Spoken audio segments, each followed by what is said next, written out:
kalau minum kopi ya niatnya pertama orang-orang soleh, terus niatnya itu ya Allah, ini orang-orang ahli kasut, ya Allah kami melihat keburukan para jamaah-jamaah ini, tampakkan kepadaku kebaikan-kebaikan mereka.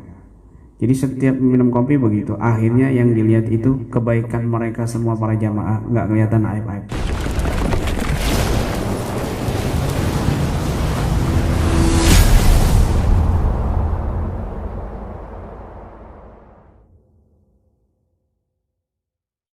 اللهم صل على سيدنا محمد النبي الرحمة والشفيع المحمد بالنبوة والرسالة وجعلنا أصحاب الرقية وهذه الأمة مرزوقين بالسعادة والسلامة والسعادة والرابطة في الدين والدنيا والآخرة وعلى آله وصحبه وسلم.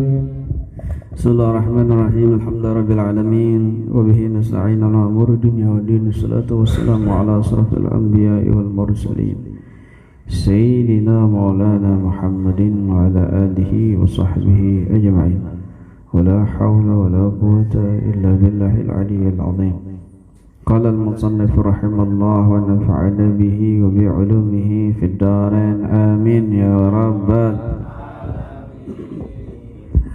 وقال رضي الله عنه لا تجادل أهل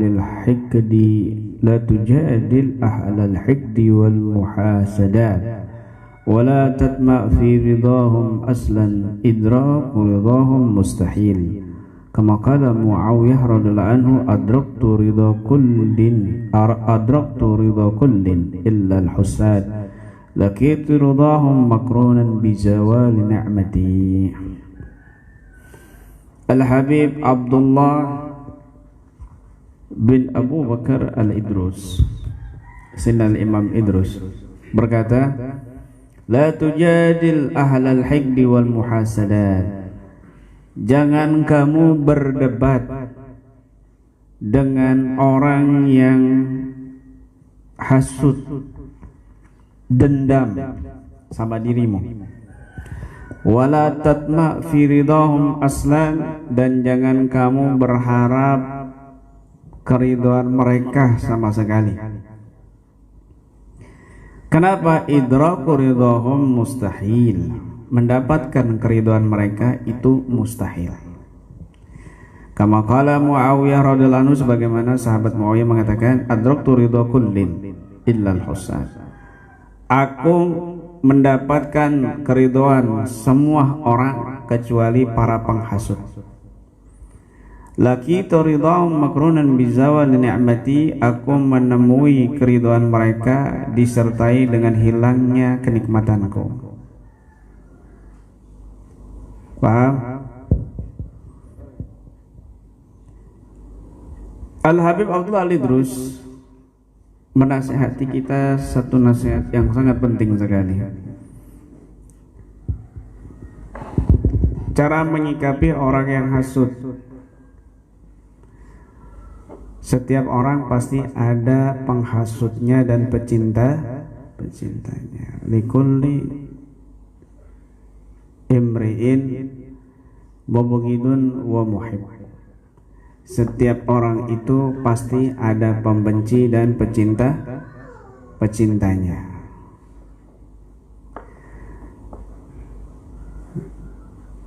Jangan kamu mengharapkan semua orang itu ridho sama kamu, itu mustahil. Kenapa? Pasti ada penghasut. Nah, itu pasti. Apalagi orang baik, lebih banyak lagi penghasutnya. Manusia yang paling sempurna saja akhlaknya, yang paling baik orang kafir tahu dia baik, masih banyak penghasutnya. Siapa? Rasulullah Shallallahu Alaihi Wasallam. Rasulullah itu kurang apa sempurna akhlaknya? Tampan iya, jujur iya, bersih iya. Sampai-sampai tetangganya ada yang non muslim kafir, beliau wadah tempat wuduknya itu dicemenkan, nggak ada kamar mandi, maksudnya itu tanah di sana, itu tempatnya itu dari wadah, itu dari kulit apa itu, kulit unta, kadang kulit sapi, wadah untuk berwudu. Wadah untuk berwudu punya beliau pecah. Jadi zaman dulu itu sebelum tidur mereka ngambil air dulu ditaruh buat apa, pipis malam itu di tanah atau buat wudu. Jadi orang dulu tuh mesti ngambil air dulu disiapin buat malamnya, buat pagi jauh ngambilnya udah basir. Kemudian punya beliau pecah, terus ngetok-ngetok rumahnya orang kafir. Padahal saat itu Rasulullah lagi dimusuhi sama orang-orang kafir, tapi dipinjemi sama orang kafir tetangga beliau tempat wudhunya itu untuk berwudhu.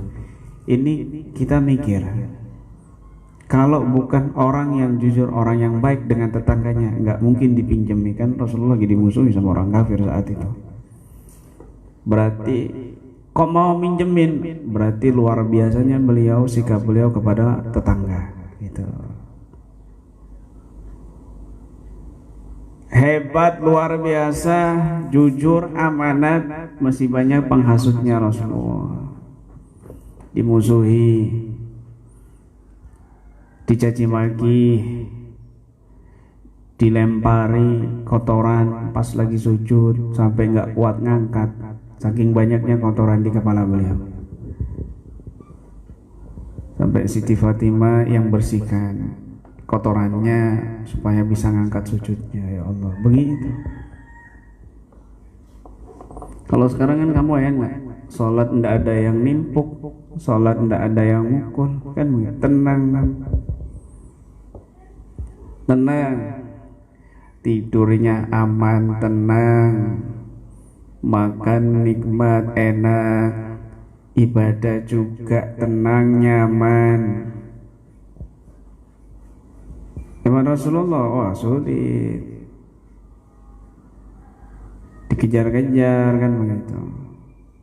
Nggak usah zaman Rasulullah, di Palestina saja coba kamu kalau ke Palestina sana, ya, atau ke Gaza, kamu sholat sudah niatnya itu bukan sholat lagi, niatnya itu mati syahid juga. Majelis ilmu sudah ketakutan di sana, sembunyi-sembunyi sekarang. Sembunyi-sembunyi, nggak aman, sambil dengerin bom. Oh jauh, oh bentar lagi deket.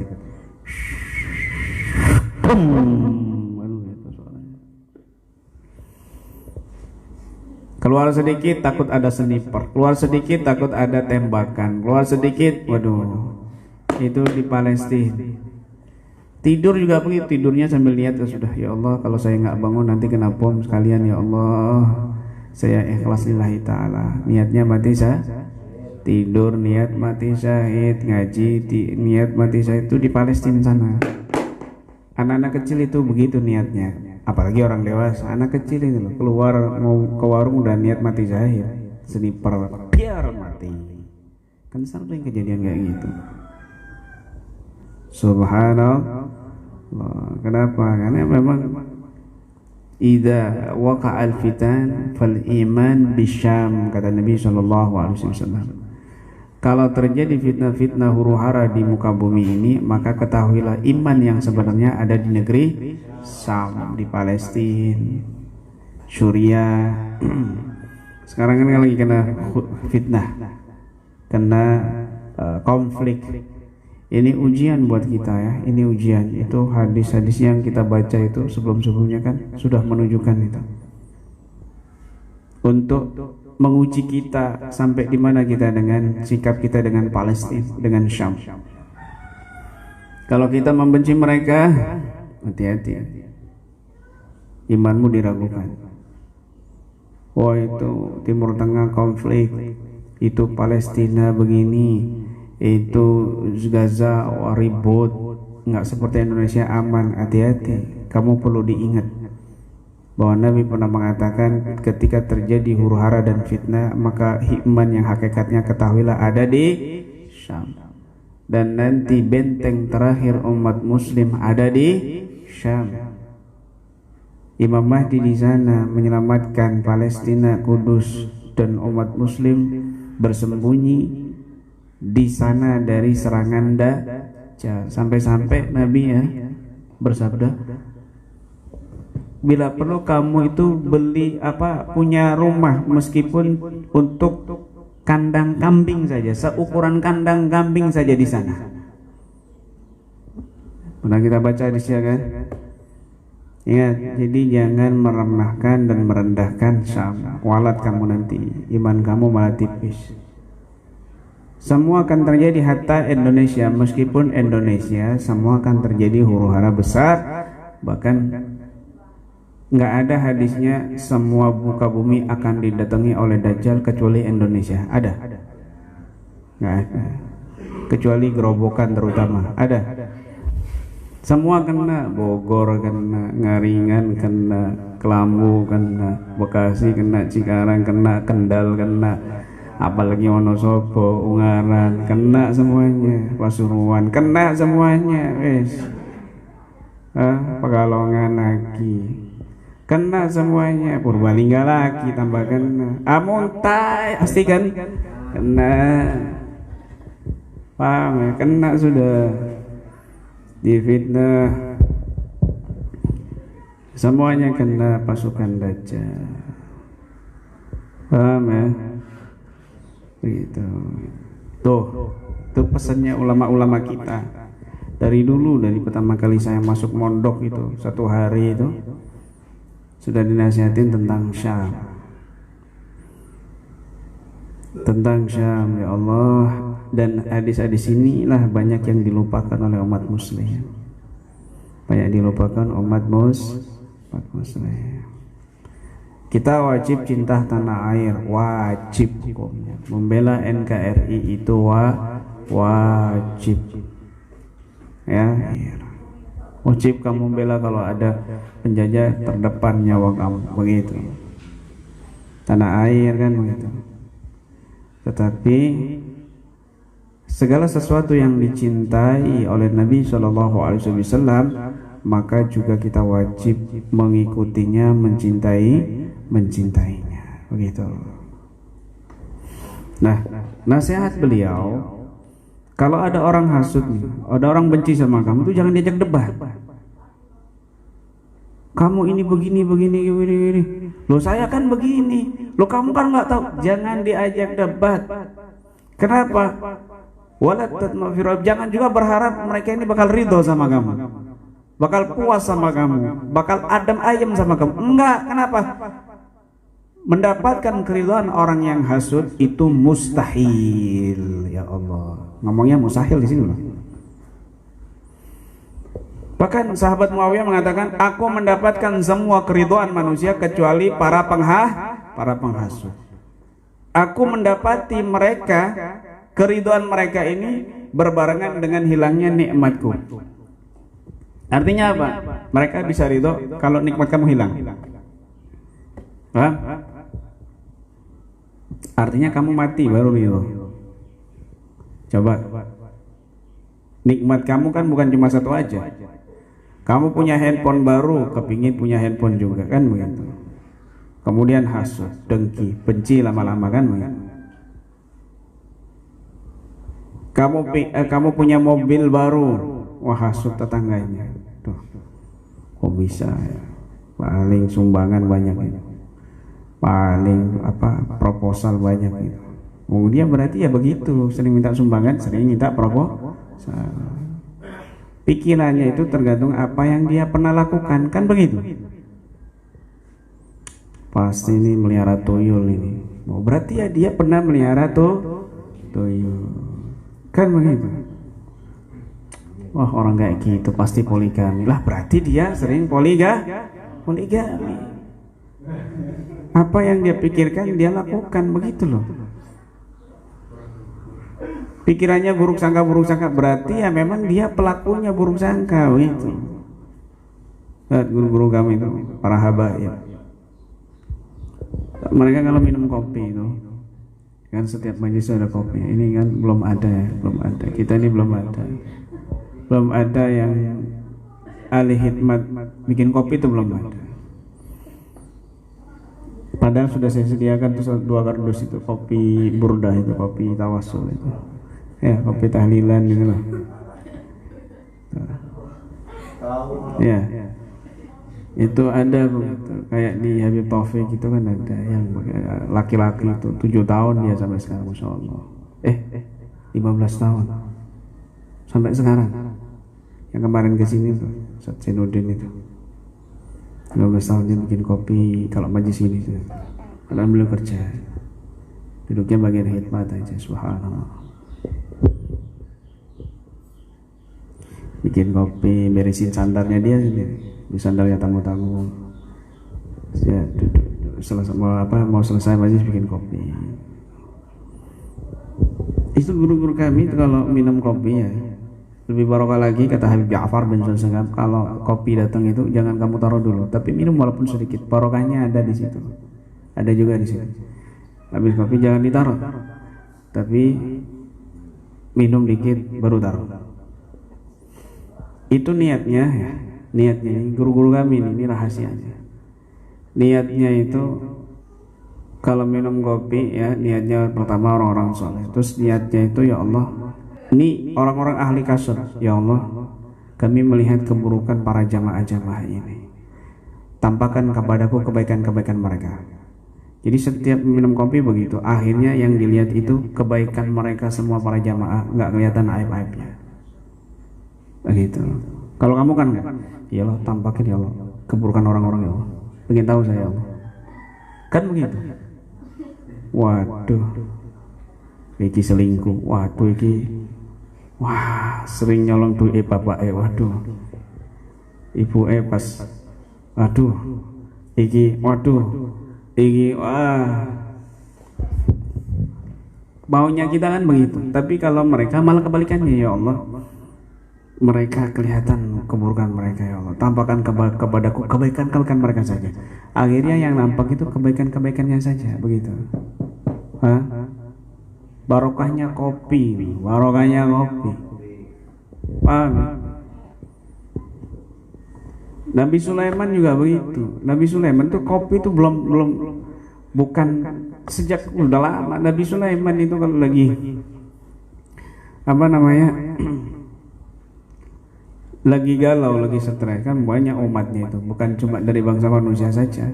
Binatang iya, ngobrol sama binatang. Ya kedengaran suaranya kucing, jangan suara kucing, suara semut dengar. Nabi Sulaiman dengar suara lagi ngobrol itu semut itu lagi jalan salam-salaman kan dengar semut itu. Nabi Sulaiman suara sana suara sini dengar semuanya. Bikin kopi beliau itu ya. Albun itu biji kopi itu kemudian ditumbuk terus diminum untuk apa namanya menutup suara, akhirnya nggak dengar. Jadi kopi itu tergantung niatnya kamu itu. Kopi itu kalau ngopi itu niatin baik-baik, itu tradisinya orang soleh ya. Ya Allah, otak saya bebel ya Allah, separuh ngeblank, minum kopi supaya cerdas waras kan begitu. Paham ya? Kalau kopi begitu kamu ngopi rokokan, kopi rokokan. Waduh, mau kamu ya gosong kan begitu.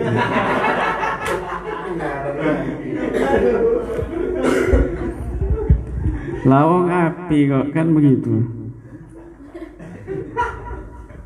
Ya kosong itu rokokannya bukan asapnya, apinya diisepkan gitu.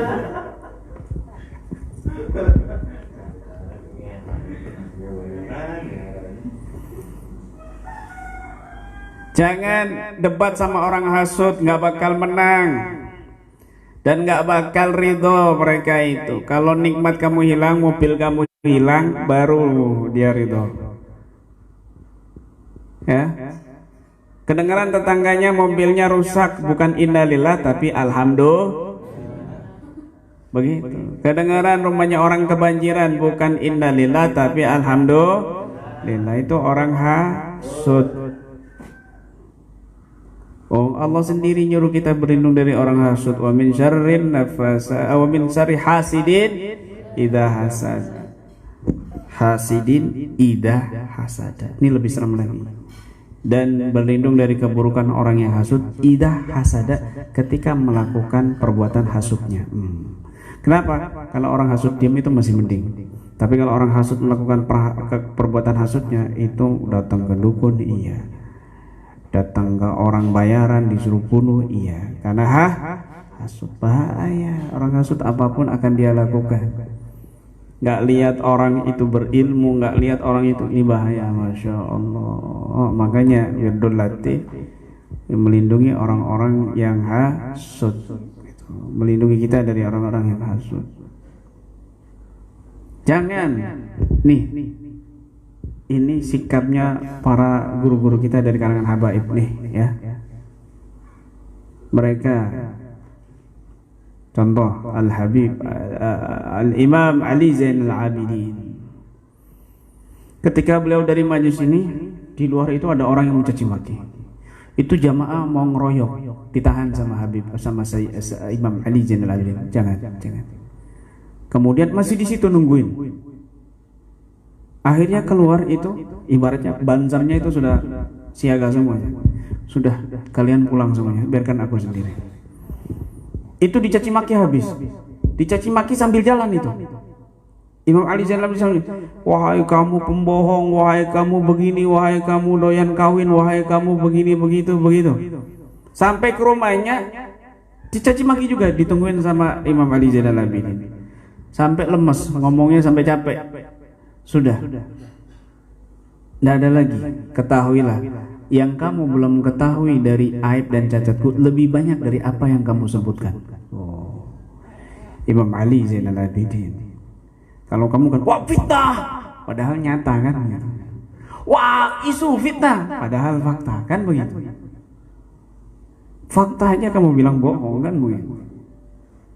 Dicaci maki, beliau ini nggak ada, bohong semua itu yang disebutkan. Sampai bilang, apa yang kamu sebutkan dari cacat dan aibku masih banyak yang belum kamu ketahui, yang belum kamu sebutkan. Alakah hajat, kamu perlu ada hajat sama aku?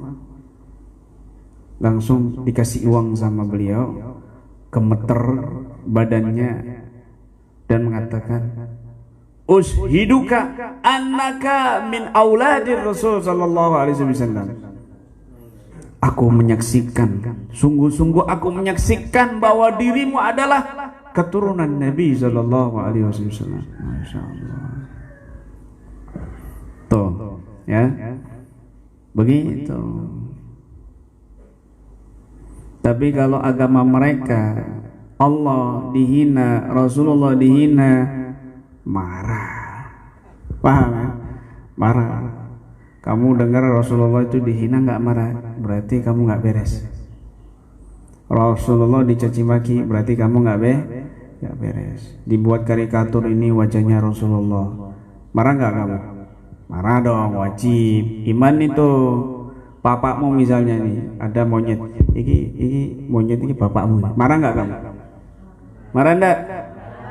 Bapakmu kok marah, Rasulullah nggak marah? Hah? Masa begitu?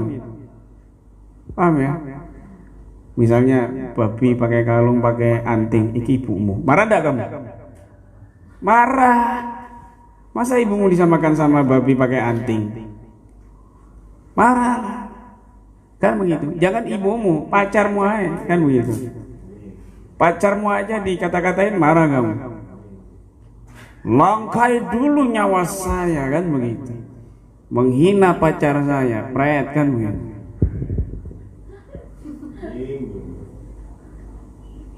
Orang tua kamu dicaci maki kamu marah. Lah kok Rasulullah dicaci maki kamu nggak marah? Iman kamu kemana begitu? Iman kamu kemana? Tapi cara marahnya itu macam-macam. Ada yang ngeblok boykot, nggak apa-apa. Nggak apa-apa. Itu mubadzir. Mubadzir gimana sih? Ada sahabat pakai cincin emas, ketahuan sama Rasulullah. tanganmu dibakar dengan api yang panas lebih baik. Apa? Aku melihat jari-jari yang siap dimasukkan neraka. Langsung sama sahabat dibuang. Dibuang itu cincin emas. Sahabat yang satunya, ngapain kamu buang, kan bisa kamu jual lagi. Ini hadis sahih loh. Apa kata beliau? Kalau Rasulullah sudah mengatakan seperti itu dan menyuruhnya membuang, wallah demi Allah aku nggak akan mengambilnya sedikit pun. Coba, itu kan mubazir cincin emas itu mahal. Disuruh buang sama Nabi. Hah? Kan guru sekumpul itu. Guru sekumpul itu. Pernah dikasih uang, ini banyak saksinya yang masih hidup. Pernah dikasih uang ratusan juta dari pejabat. Setelah pejabatnya keluar, beliau ke belakang diajak jamaahnya ambil korek. Itu uangnya dibakar sama beliau semuanya. Ini ada saksinya. Dibakar semua ratusan juta itu, bayangkan. Oh, Dewi kan diambil kan. Jangan Tuan Guru, jangan Tuan Guru. Diambil buat beli handphone baruan begitu.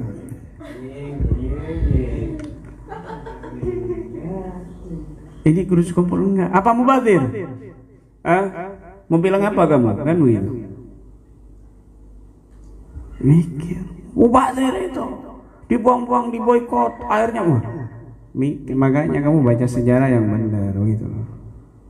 Baca hadis kamu, belajar sama orang yang benar, yang jelas, biar tahu sikap-sikapnya yang benar gimana begitu. Kalau boikot kan akhirnya mereka ini mikir juga, wah rugi. Akhirnya mereka mendemo pemerintahnya. Saya jual ini kan punyanya orang yang nggak bersalah, itu kok ikut-ikutan diboikot. Dengan cara itu dia akan mendemo pemerintahnya. Dan pemerintahnya yang bikin rusuh kan begitu. Kalau mereka sudah tobat, enggak apa-apa, beli lagi. Begitu caranya. Ya Allah. Kok nggak demo? Kita bukan dengan cara demo. Kita ngajarin akhlaknya Nabi, maulid, supaya orang-orang pada kenal semuanya. Kita berdamai cara santun.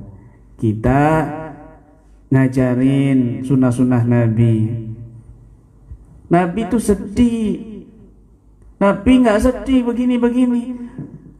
Nabi itu memaafkan. Iya, Nabi memaafkan, tapi umatnya itu loh.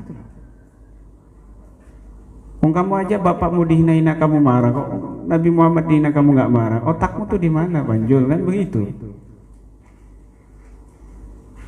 Wajib marah kamu itu. Tapi Nabi lebih sedih lagi kalau umatnya itu meninggalkan sunnah-sunnahnya. Paham? Lebih sedih lagi kalau umatnya merusak ajaran Nabi sendiri. Nabinya sendiri itu lebih sedih lagi Nabi begitu. Jadi kamu itu jangan sok-sok munafik juga, bela-bela Nabi tapi nggak pernah sholat. Wah, ya ini sama aja bohong. Kan begitu. Bela-bela Nabi tapi nggak kawin-kawin, ya sama aja bohong, kan begitu. Sunnah Nabi apa? Kawin apa enggak? Kawin. Pertama kali kawin sama janda.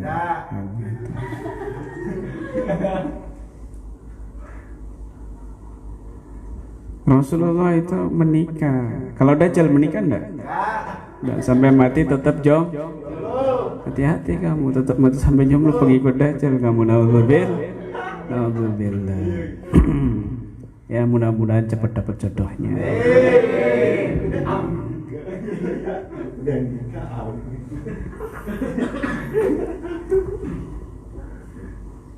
Tapi kalau sudah hilang nikmat kita, baru mereka itu ridho puas. Kalau sudah mati, tenang, mereka itu orang-orang hasud. Jadi nggak usah deketin orang-orang hasud. Doain aja dia dapat hidayah. Nggak usah diajak debat.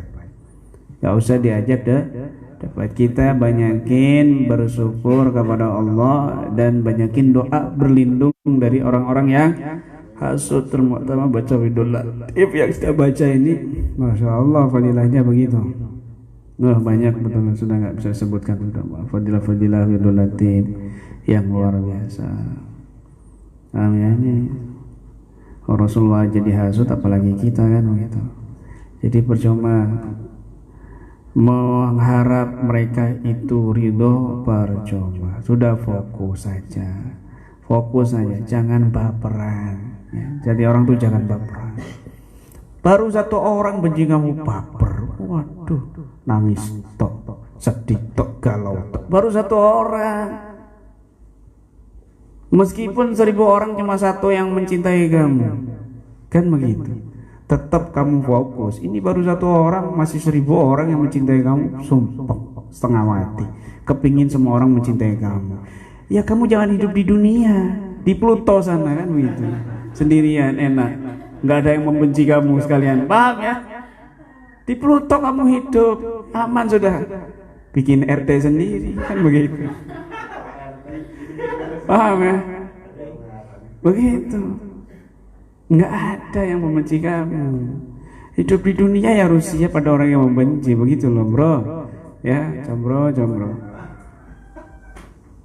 Harus fokus ibadah kamu, usaha kamu. Paham ya? Jangan mikir orang yang hasut, sudah pasti ada. Jangan baperan, baper, akhirnya kamu dikata-katain begini. Pulangan woy.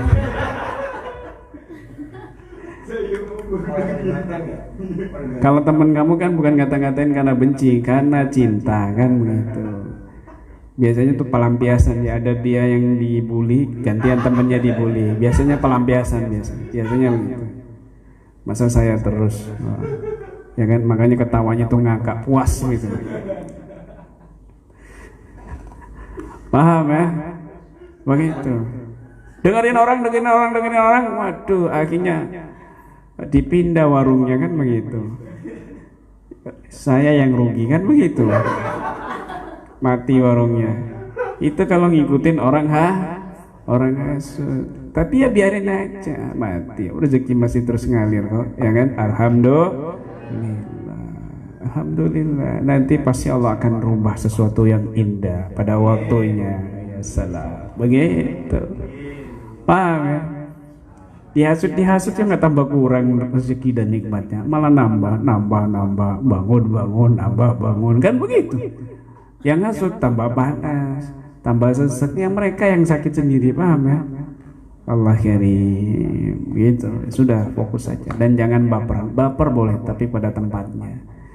Baper kamu kangen sama Nabi, baper kamu rindu sama Nabi, baper pingin dekat sama Nabi, itu baper yang pada tempatnya. Baper patah hati, wah nggak ada tempatnya, ya kan? Akhirnya kejadian SMP yang kemarin itu bunuh diri gara-gara putus dari pacarnya terlalu hina bro, jombro kan begitu. Paham ya? La ilaha illallah Muhammadur Rasulullah. Wallahu a'lam.